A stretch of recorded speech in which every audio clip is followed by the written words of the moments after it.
Hi everybody, it's Wednesday, September the 13th. I had planned on going live on Facebook this evening, but I had a personal issue. My husband's unwell. He's in the hospital right now. I'm going to head out to go and see him in a few moments. So I just wanted to post some of the information I was going to talk about this evening.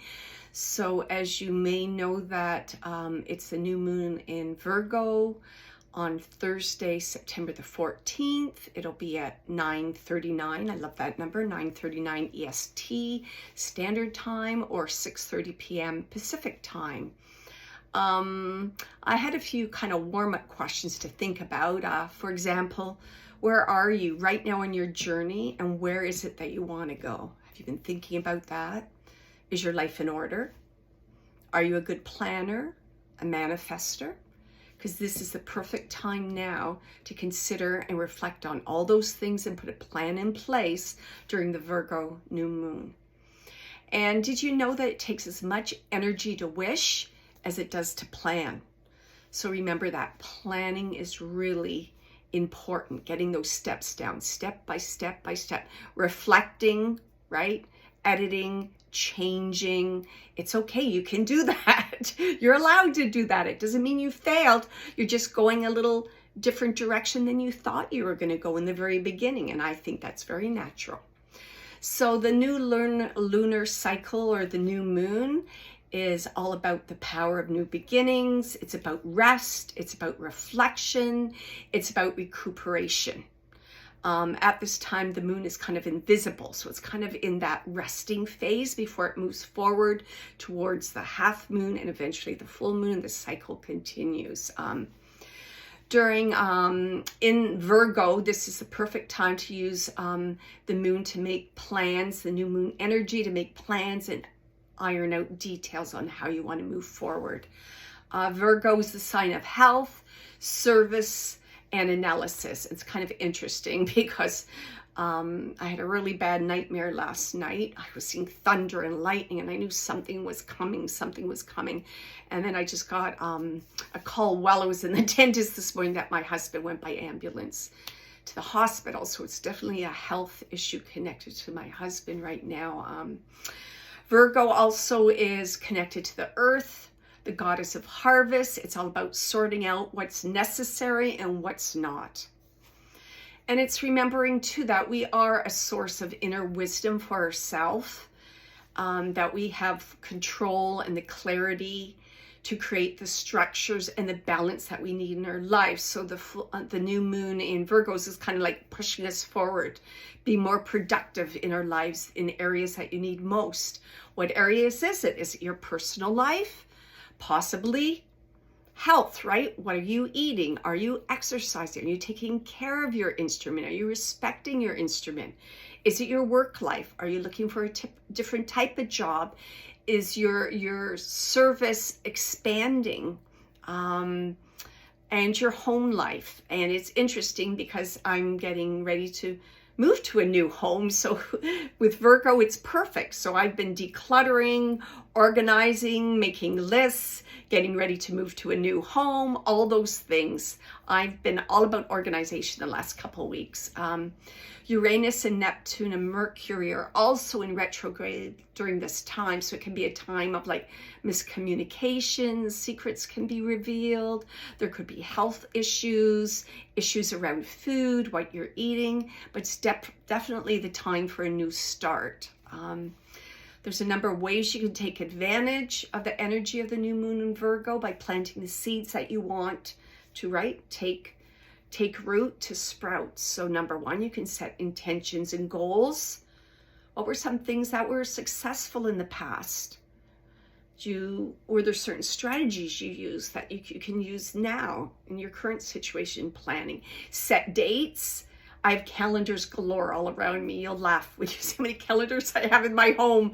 I have digital ones. I have a giant physical one there. I have a pocket one. I have one in the kitchen. I love calendars. So set dates, make plans, make a timeline. You know, I'm gonna do this first, check it off, go to the next thing that you need to do, and reflect on what worked in the past and how you can use that in the present. So that's really important, setting intention and goals. Next one, reflect on your path moving forward. Sometimes you may start with an idea and the new ideas kind of sprout and they'll become available to you as you start to change things. So just be aware of new ideas as they kind of flow in. I've been having some really like cool kind of downloads lately, and I'll grab my phone and blah, blah, blah, blah. I'll talk into my phone, or I'll write it down really quickly so I can go back and revisit it in my quiet time. Also pay attention to the details of your plans, dreams. Like I had the worst nightmare last night about thunder and lightning, and I knew something was coming, and I just shook it off.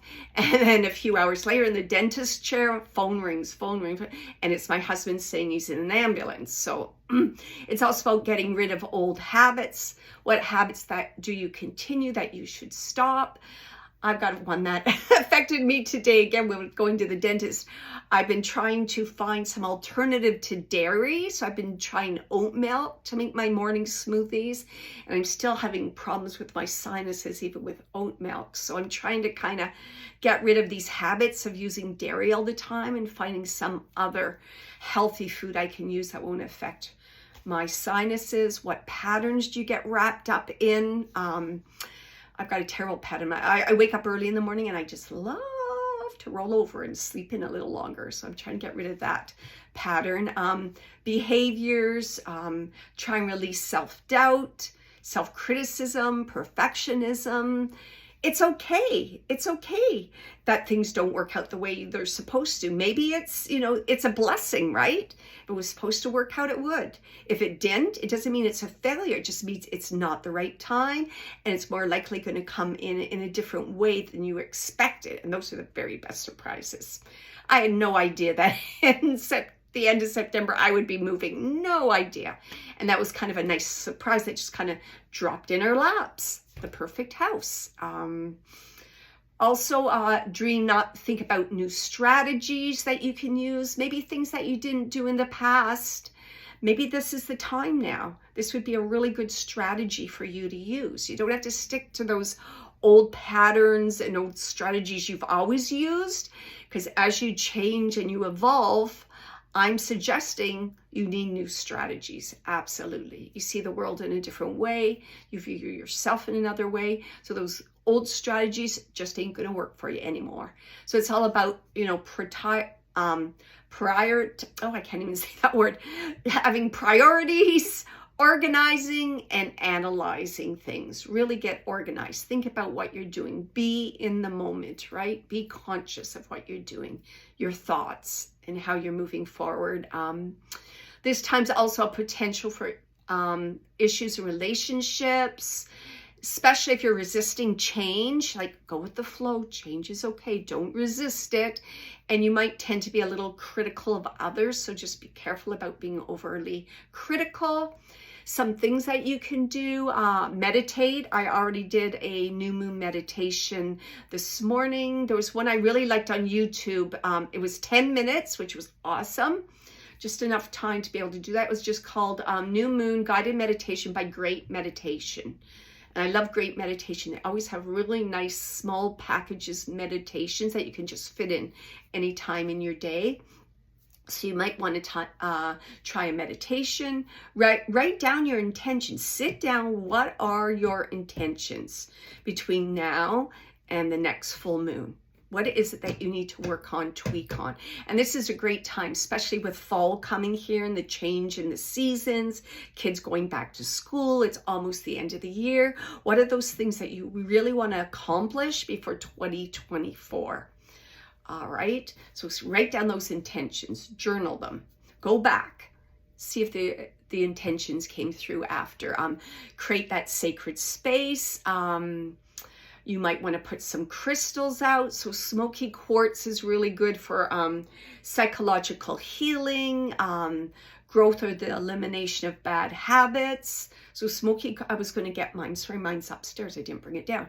So smoky quartz is wonderful. You could put that out somewhere in a little sacred space. And also clear quartz is an amplifier, and it will enhance lunar energies to their fullest potential, right? And right now is about new beginnings and putting your intention into the crystals. So a clear quartz, There's one of my quartz ones. So I could put these together in a sacred space, perhaps where I do my meditation, and then later I could take the crystals, I could put them by my bed just to try and manifest those things, my intentions for the next few weeks. Also, you could do a ritual bath. I love to have a bath, and I'll light a candle. I'll even put meditation music in the background. I like to meditate in the water.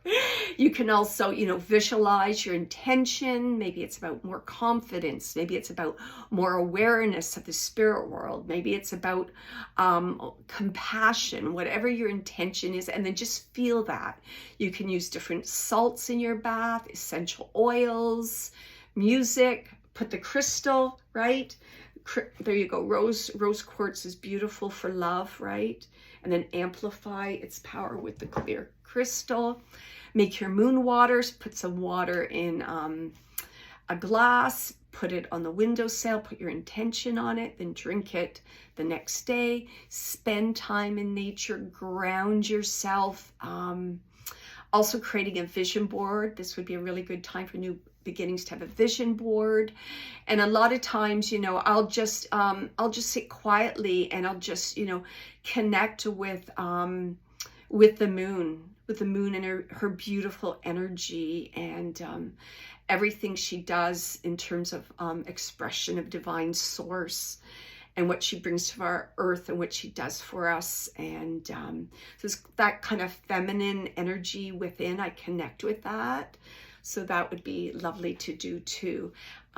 So what I thought I would do before I wrap it up for today is I just grabbed my Energies of the Soul Oracle cards by Harry T. I believe that Harry T is Australian. I know these cards were released in Australia, and I asked my daughter, who's in Australia, if she would purchase them for me. And she brought them to me, I guess 2 years ago when she came home for Christmas. So I was really excited because I just love working with energies. That's my big thing right now.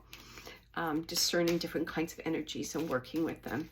So I'm just going to ask for one card to help us in our direction with the new moon coming tomorrow, something that we may want to think about to help us with our manifestation, our new beginnings, etc.